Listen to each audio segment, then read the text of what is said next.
La cybersécurité repose sur l'incapacité de cybercriminels puissants à prédire des informations secrètes de nos systèmes d'information.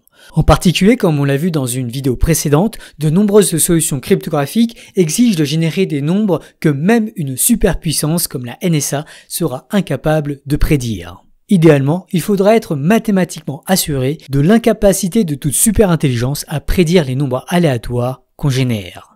Dans le jargon, on parle de génération de nombres aléatoires cryptographiquement sécurisés. Ces nombres doivent non seulement être imprévisibles pour nous, ils doivent surtout être prévisibles qu'ils seront imprévisibles pour les superintelligences aussi. Ils doivent être des nombres prévisiblement imprévisibles. Eh ben, je sais ce que vous en pensez. A priori, certains d'entre vous peuvent se dire que ça paraît facile. En tout cas, nous autres humains, on semble capables de dire des nombres que même notre moi du passé ne saurait pas prédire. Non ? Eh bien, ce n'est pas si évident. En particulier, comme le montre cette excellente vidéo de Veritasium, nous autres humains avons tendance à dire plus souvent certains nombres qui nous paraissent plus aléatoires lorsqu'on nous dit de dire un nombre au hasard. Comme par exemple 7 s'il faut prendre un nombre entre 0 et 9, ou 37 s'il faut dire un nombre entre 0 et 99. Ainsi, s'il fallait casser un protocole qui utilise un nombre aléatoire généré par un humain, on pourrait commencer par tester le cas où ce nombre est 7 ou 37, et on aura alors plus de chances de réussir que si on utilisait à la place un meilleur générateur de nombres aléatoires. Nous autres humains ne sommes pas si prévisiblement imprévisibles. En fait, être prévisiblement imprévisible, ce n'est pas évident. Ainsi, beaucoup de générateurs de nombres aléatoires ne sont en fait pas cryptographiquement sécurisés. Par exemple, la fonction random de Python n'est pas cryptographiquement sécurisée, comme vous pouvez le lire dans la documentation du module. Autrement dit, si vous utilisez le module random de Python, un attaquant qui observe les nombres que vous générez pourra finir par deviner les prochains nombres générés. Et ces nouveaux nombres générés n'auront alors plus aucune imprévisibilité pour lui. L'aléatoire random de Python est en fait prévisiblement prévisible. En pratique, dans certains protocoles à haut enjeu, on va exploiter des capteurs de température ou des mesures de lampe lava et compter en particulier sur la théorie du chaos dans des systèmes physiques complexes pour être aussi imprévisible que possible. Cependant, même là, il n'y a pas de garantie d'être prévisiblement imprévisible. On a tendance à espérer être imprévisible, mais ce n'est pas si simple de prédire si on le sera vraiment. En fait, en général, on va combiner ces mesures et s'en servir comme graines d'aléatoires pour ensuite générer d'autres nombres aléatoires sans avoir des capteurs extérieurs. Et tout ça à l'aide d'algorithmes. Mais donc, comment fait-on pour être algorithmiquement, prévisiblement imprévisible? N'est-ce pas là un oxymore? N'y a-t-il pas une contradiction dans les termes? Tout le monde sait bien que cette expression ne veut rien dire. Aujourd'hui, on va voir les solutions aujourd'hui considérées standards, notamment AES, CTR, DBRG et SHA-256, qu'on pense être des algorithmes prévisiblement imprévisibles, y compris selon les standards élevés de la cryptographie.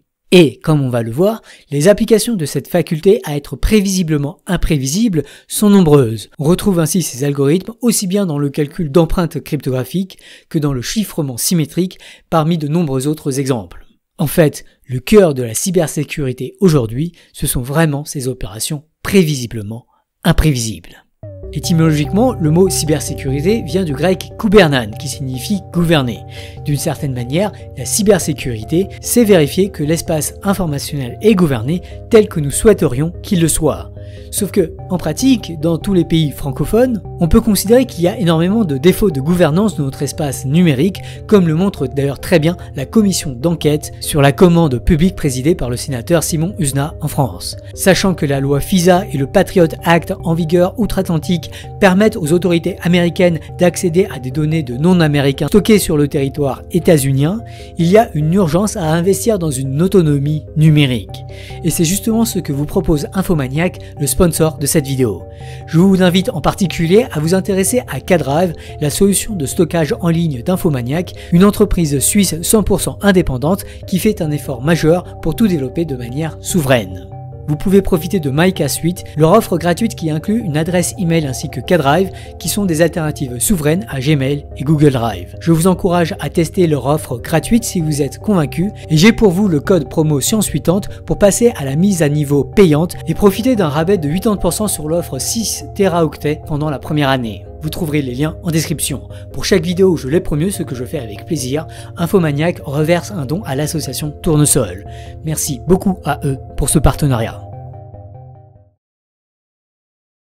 L'ingrédient de base de nombreuses solutions cryptographiques est le chiffrement de blocs ou block cipher en anglais. L'idée est de définir une fonction qui prend en entrée une suite de bits de longueur fixée, qu'on appelle aussi un bloc, et qui sort un bloc de même longueur. De plus, la transformation va être paramétrée par une clé secrète. On exige généralement que, pour n'importe quelle clé, 2 blocs différents en entrée seront transformés en 2 blocs différents en sortie. Autrement dit, on évite les collisions en sortie pour éviter que certaines sorties soient plus fréquentes que d'autres. En termes techniques, pour toute clé, le chiffrement de blocs doit définir une permutation de l'ensemble des blocs. Cette propriété très utile pour maximiser de manière prévisible l'imprévisibilité de la sortie sera d'ailleurs essentielle pour le chiffrement symétrique. Dans les années 1970, un chiffrement de blocs appelé DES a été proposé et a ensuite été érigé en standard. Mais la sécurité de cette solution fut montrée insuffisante, à la fois parce qu'elle utilisait des clés de chiffrement à seulement 56 bits, ce qui ne fait que 2 puissance 56, soit 10 puissance 17 clés possibles seulement. Bon, ça reste beaucoup, mais ce n'est pas cryptographiquement beaucoup. Mais aussi parce qu'il y avait des moyens de court-circuiter une partie des calculs de DES. En 1999, la Electronic Frontier Foundation a ainsi montré comment casser un chiffrement DES en à peine 22 heures. Pas top. Bref, on pourrait croire qu'il suffit de faire un peu n'importe quoi avec les blocs de bits pour générer du hasard, mais être prévisiblement imprévisible, ce n'est pas si évident. Cet exemple montre par ailleurs ce qu'on entend vraiment par imprévisibilité. On ne cherche en fait pas à être imprévisible au sens de Solomonoff et du bayésianisme. Il s'agit en fait d'être imprévisible seulement contre des bayésiens pragmatiques, c'est-à-dire contre des algorithmes limités en puissance de calcul. Autrement dit, il s'agit d'être sécurisé contre la NSA, mais pas contre le démon de Solomonoff, qui pour rappel est ni homme ni machine. De nos jours, le chiffrement de blocs le plus standard est AES avec 256 bits. 256 bits, c'est la longueur de la clé. Et ce chiffrement opère sur des blocs de 128 bits. Les détails d'AES ne sont pas particulièrement passionnants, mais je vais quand même vous en dire quelques mots, notamment parce que ces opérations sont un peu analogues au calcul des réseaux de neurones. Une démonstration mathématique là qu'on va faire. Ça va pas être trop difficile à suivre. Pour comprendre la construction d'AES, il est utile de voir les suites de 128 bits en entrée comme des suites de 16 paquets de 8 bits. Chaque paquet de 8 bits est alors appelé un octet, ou si on parle en anglais, on parle aussi de byte. Mieux encore, chaque octet définit un nombre du corps fini à 2 puissance 8 éléments, c'est-à-dire 256 éléments. J'ai parlé de ces corps finis dans une vidéo précédente.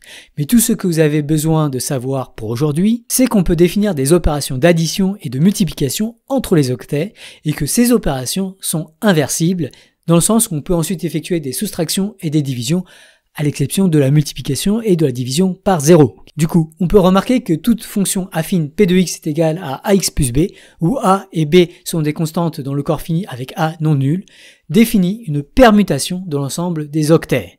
C'est donc a priori un très bon candidat pour être un chiffrement de blocs. Alors, pas tout à fait, parce qu'on a vu que le bloc AES prenait en entrée non pas un octet, mais 16 octets. Bien sûr, on pourrait effectuer une transformation affine différente pour chaque octet du bloc d'entrée d'AES, mais si vous connaissez l'algèbre linéaire, vous voyez peut-être qu'on peut faire encore mieux. Si on voit la suite de 128 bits comme un vecteur de 16 octets, on peut définir des fonctions linéaires à l'aide de matrices.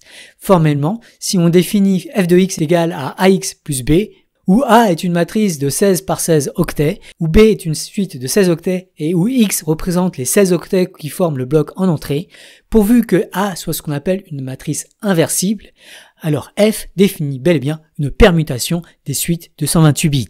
Bingo! En construisant maintenant A et B à partir de la clé secrète, on semble tenir là une solution à notre sélection d'une permutation aléatoire. Non?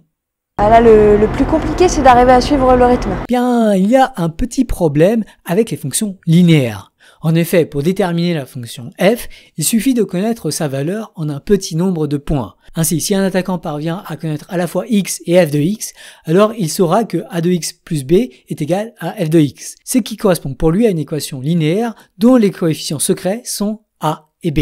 On peut même dire que c'est un système de 16 équations, puisqu'il s'agit d'une égalité entre des vecteurs de 16 octets, et qu'il a au plus 16 fois 16, ça c'est pour la matrice A, plus 16, ça c'est pour la matrice B, ce qui fait 272 inconnus. En particulier, il suffit dès lors de faire 17 observations de paires x, f de x, pour garantir une reconstruction des secrets A et B, et surtout, cette reconstruction peut être effectuée de manière rapide, grâce à des algorithmes comme le pivot de Gauss-Jordan. Autrement dit, si une superintelligence observe environ 17 nombres générés, alors elle pourra casser le chiffrement linéaire. Plus rien ne sera imprévisible pour elle. Mais donc, comment augmenter la sécurité de notre génération de blocs? Alors, vous pourriez vouloir échanger des octets et les additionner entre eux, mais tout ça, ça reste des opérations linéaires. Et qui plus est, combiner tout plein d'opérations linéaires, eh bien, ça reste une opération linéaire. Non, si on veut aller au-delà de ax plus b, il va falloir une autre astuce. Vous l'avez trouvé? Eh bien, une autre permutation qu'on peut définir pour un octet, c'est celle qui consiste à remplacer tout octet x par son inverse 1 sur x, à l'exception de 0 qu'on peut laisser inchangé. Cette opération est bien une permutation, puisqu'on peut l'inverser en réeffectuant la même opération. Et oui, 1 divisé par 1 sur x est égal à x. Eh bien, AES, en gros, c'est ça. C'est une succession de 14 transformations linéaires, chacune définie à partir de la clé secrète, avec des inversions d'octets intercalées entre ces différentes transformations linéaires. Alors en pratique, ce ne sont pas exactement des inversions, notamment pour éviter la formation de points fixes, mais c'est en gros des inversions. Par ailleurs, dans AES, la clé secrète suit elle aussi des transformations linéaires et des opérations d'inversion d'octets pour définir la suite des matrices A et des vecteurs B qui seront utilisés dans chacune des 14 transformations linéaires. Et avec toute cette construction, on pense, en tout cas on espère, que même si une superintelligence a maintenant accès à des millions d'observations x f de x, elle aura néanmoins le plus grand mal à identifier les clés secrètes du chiffrement AES et donc à reconstruire la fonction de permutation utilisée, en tout cas avant la fin de l'univers. Je m'attendais pas à ce que ce soit aussi intense. Si vous avez vu ma vidéo sur les transformers, ou si vous connaissez les réseaux de neurones, il y a là une analogie évidente avec ces solutions au machine learning. Dans les deux cas, il s'agit de bidouilles non linéaires avec entre chaque bidouille non linéaire une transformation linéaire paramétrée d'un côté par des clés secrètes et de l'autre par des paramètres essentiels à apprendre. En particulier, toutes ces opérations ont le don d'être largement parallélisables sans l'être complètement. Ainsi, AES définit une opération qui prend en entrée un bloc X de 128 bits et une clé K de 256 bits et qui sort un bloc Y de 128 bits. On peut écrire Y est égal à AES de X et de K. Et si on prend une clé K parfaitement inconnue d'une superintelligence, alors aux yeux de celle-ci, AES effectue une permutation essentiellement imprévisible de l'ensemble des blocs de 128 bits, surtout si on suppose de surcroît que la superintelligence reste calculatoirement limitée. Enfin, plus exactement, c'est ce qu'on suspecte fortement. Malheureusement, démontrer mathématiquement la sécurité d'AES reste un problème ouvert. Ah bon ? Néanmoins, la sécurité d'AES, y compris contre les calculateurs quantiques, c'est peut-être la conjecture non démontrée la plus fiable de la cybersécurité, ne serait-ce que parce que cela fait désormais un quart de siècle qu'on échoue à la casser. Voilà pourquoi on s'est appuyé sur AES depuis pour le hachage, le chiffrement symétrique et la génération de nombres aléatoires. Voyons comment utiliser AES pour définir des fonctions de hachage cryptographiquement sécurisées dont je vous ai parlé dans une vieille vidéo sur string theory. Souvenez-vous qu'une propriété fondamentale de telles fonctions de hachage, c'est d'être des fonctions à sens unique en un sens fort. Autrement dit, sachant la sortie, il doit être impossible pour une superintelligence de deviner quoi que ce soit à propos de l'entrée mieux que le hasard, le tout à cause de ses limites en puissance de calcul. Pour être davantage prévisiblement imprévisible, les mathématiciens Merkle et Damgard ont proposé d'utiliser des clés K beaucoup plus longues. On va ensuite décomposer K en une suite de blocs K1, K2, K3 et ainsi de suite jusqu'à Kn, chaque bloc étant de longueur 256 bits. Puis l'idée est de partir d'un bloc initial x0 à encoder et de les réencoder itérativement avec les clés K1, K2 et ainsi de suite jusqu'à Kn. Autrement dit, on pose xn plus 1 est égal à AES de xn et de Kn. En bout de ligne, on obtient xn qui est égal à Merkle-Damgard de AES en partant de x0 et avec la clé K. Xn plus 1 sera le résultat du hachage via la construction de Merkle-Damgard. Eh bien, c'est en gros sur ce principe qu'est fondé l'un des standards les plus sécurisés d'aujourd'hui, à savoir les fonctions de hachage de la famille SHA-2, et en particulier une fonction appelée SHA-256. C'est notamment elle qui est utilisée pour le Bitcoin, de sorte que en cassant SHA-256, vous pourrez légalement gagner des milliards de dollars en cassant la blockchain. Bon, j'ai mis quelques guillemets à légalement parce que ce sera légal selon les normes du Bitcoin, mais le statut légal du Bitcoin, c'est une question assez vaste et ouverte. Bref, vu les incitatifs monumentaux à casser SHA-256, l'absence de hack effectif est un indicateur très convaincant de l'absence de hack tout court. ce qui est mieux que rien. Notez que d'autres fonctions de hachage ont été introduites, notamment la famille de fonctions SHA-3.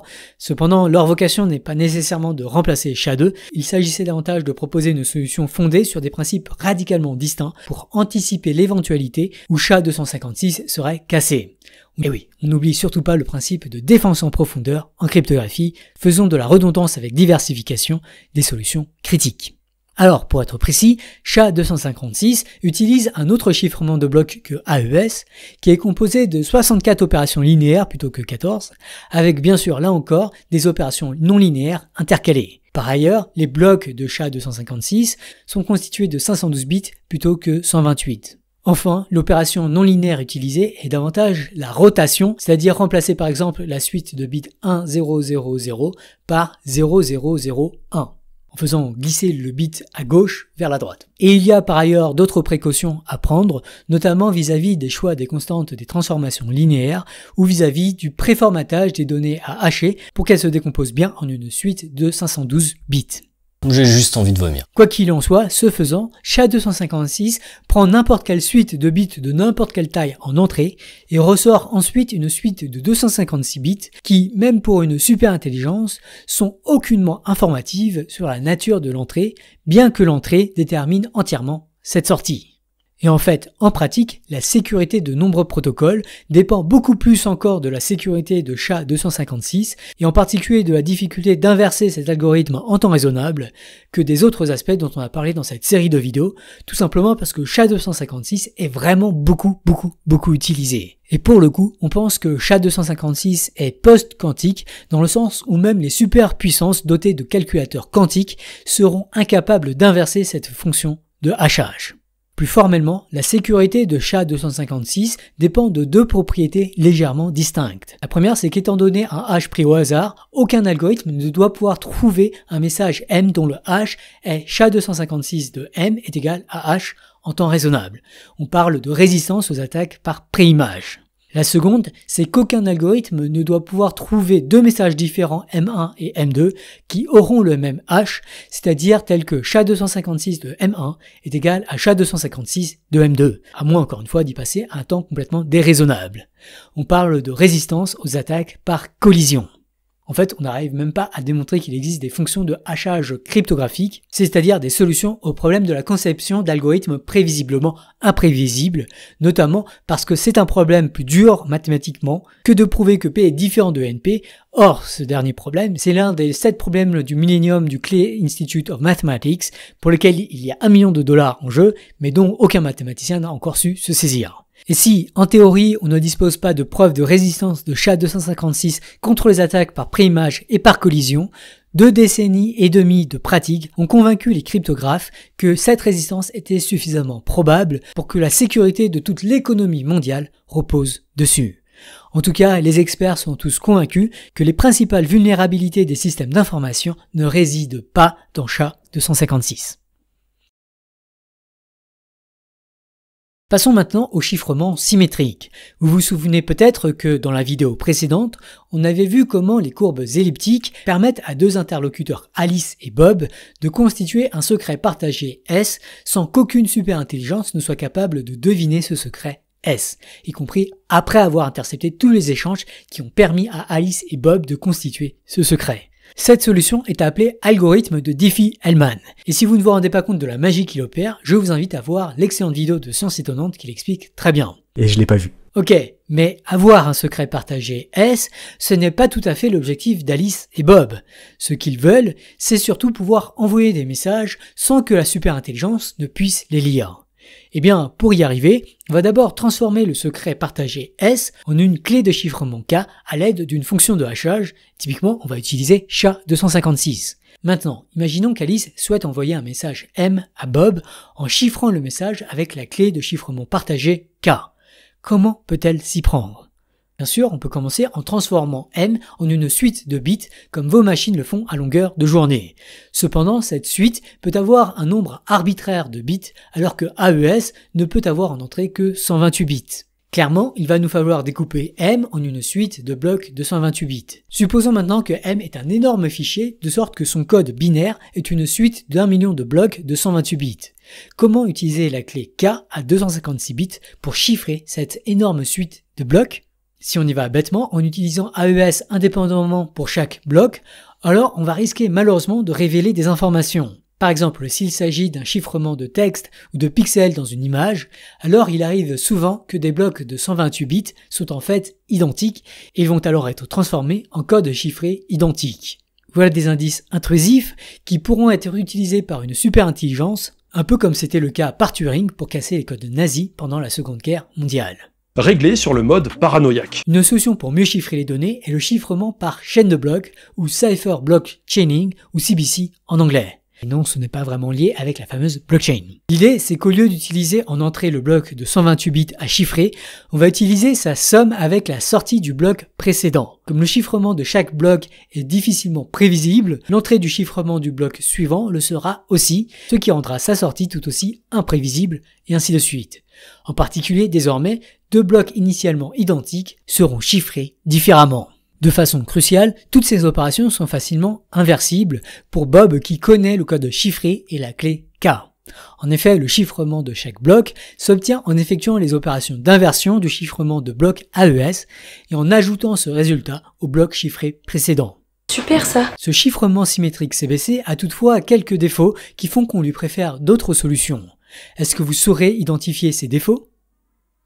En premier lieu, le chiffrement chaîné fait que toute erreur est propagée à l'entièreté du chiffrement du message. En particulier, s'il y a un bit erroné parmi les premiers bits du message chiffré qu'Alice envoie à Bob, alors Bob ne pourra quasiment rien comprendre, même après déchiffrement. En pratique, on peut bien sûr atténuer ces risques avec de la redondance, notamment avec l'algorithme de Reed-Solomon dont on a parlé précédemment. Mais si des blocs précédents entiers n'ont pas été envoyés avec succès, peut-être parce que Bob était en montagne et que la 4G passait mal, alors même cette redondance sera insuffisante. En second lieu, un autre défaut de CBC, c'est que les calculs de chiffrement et de déchiffrement ne peuvent pas être parallélisés. S'il faut chiffrer de petits messages, ça ne pose bien sûr pas de problème. Mais s'il s'agit de chiffrer des pétaoctets de données, pour les sauvegarder ensuite dans un disque dur externe qui sert de backup, alors ces calculs peuvent être extrêmement longs. On cherche l'efficacité. Pour chiffrer de vastes quantités de données en exploitant la parallélisation du calcul, la solution du chiffrement par compteur ou CTR a été proposée par Diffie-Hellman. Et oui, le chiffrement symétrique CTR, c'est l'autre algorithme de Diffie-Hellman. L'idée de CTR, c'est d'utiliser en entrée d'AES non pas le bloc à chiffrer, mais une suite publique de 64 bits d'apparence aléatoire appelée nonce, suivie de l'écriture du numéro du bloc à chiffrer en base 2 en 64 bits. Le résultat du chiffrement de cette entrée avec la clé K donne alors 128 bits qui peuvent paraître aléatoires. Eh bien, CTR propose d'ajouter ces 128 bits au bloc à chiffrer, ce qui donne alors le bloc correspondant chiffré. Cette fois, pas de dépendance interbloc dans le chiffrement, et donc aucune dépendance interbloc dans le déchiffrement non plus. Voilà qui sont des opérations entièrement parallélisables. Bien entendu, dans cette construction, AES aurait pu être remplacé par un autre chiffrement de blocs. En fait, certains considèrent que la meilleure solution est désormais SHA-20, qui combine des solutions d'AES et de SHA-256. Et d'ailleurs, pour ceux qui veulent y réfléchir, en fait, ce chiffrement CTR, il ressemble beaucoup au chiffrement d'Enigma, qui était la machine de chiffrement des nazis, dont le code a été déchiffré par Turing.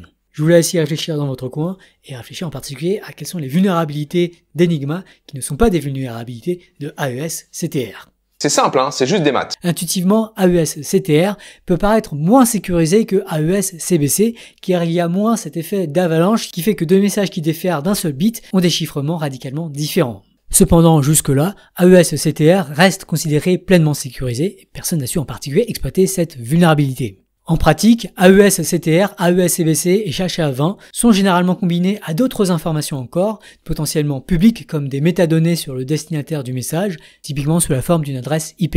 Enfin, tout cela est souvent accompagné d'un hash du code chiffré et des métadonnées pour authentifier le message. Un tel hash est appelé code d'authentification du message ou Message Authentication Code, MAC en anglais. On parle alors de chiffrement symétrique authentifié. Le MAC associé à SHA-20 est généralement poly 1305, si bien qu'on obtient SHA-20 poly 1305 ou SHA poly pour les intimes, que certains considèrent être aujourd'hui la meilleure solution de communication sécurisée symétrique.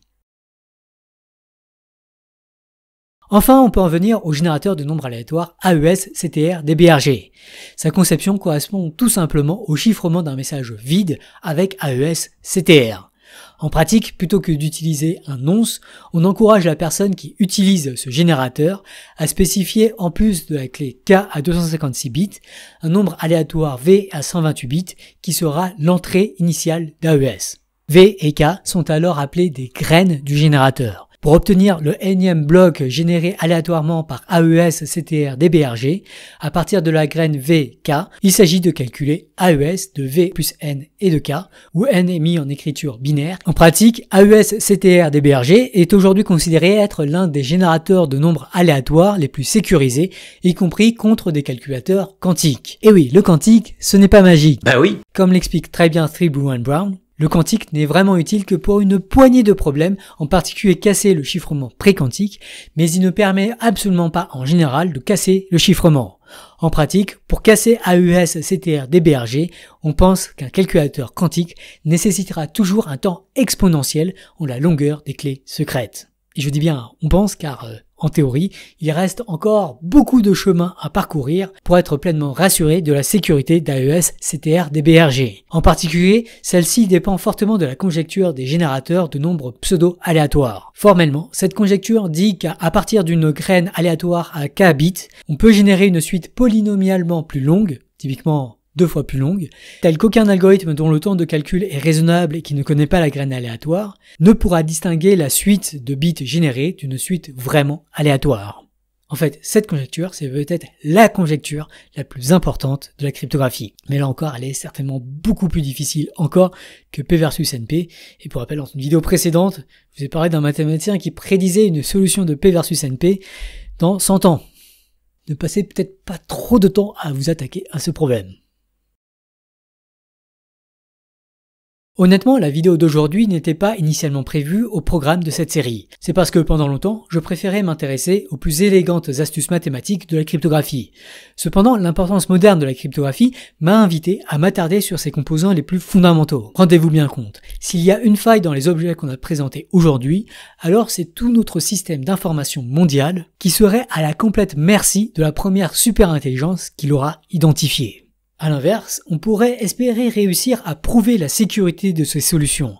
Malheureusement, cette sécurité est encore plus difficile à prouver que P versus NP, ce prestigieux problème à $1 million dont on a parlé dans un épisode précédent. Néanmoins, à défaut d'un résultat conclusif, de nombreux théorèmes de sécurité ont été prouvés à propos des algorithmes, lesquels s'appuient généralement sur des hypothèses comme un certain état d'ignorance des superintelligences à propos des clés secrètes, ou l'impossibilité pour elles de résoudre certains problèmes en temps raisonnable. Mais surtout, les grands héros de la sécurisation de notre cyberespace, dont je n'ai finalement pas vraiment parlé aujourd'hui, ce sont les armées de cryptanalystes, c'est-à-dire ces ingénieurs et ces chercheurs qui ont passé des décennies à essayer de casser ces algorithmes, en particulier SHA-256, AES, CBC et CTR, à l'aide de machines très puissantes. Si ces cryptanalystes bienveillants n'y sont pas parvenus, peut-être peut-on espérer que d'autres, moins bienveillantes, n'y arriveront pas non plus. À défaut de théorèmes mathématiques, c'est en tout cas le meilleur pari qu'on a trouvé pour fournir des solutions pragmatiques pour garantir autant que possible que nos algorithmes de cryptographie sont prévisiblement imprévisibles, bien qu'ils ne s'appuient que sur des opérations purement déterministes.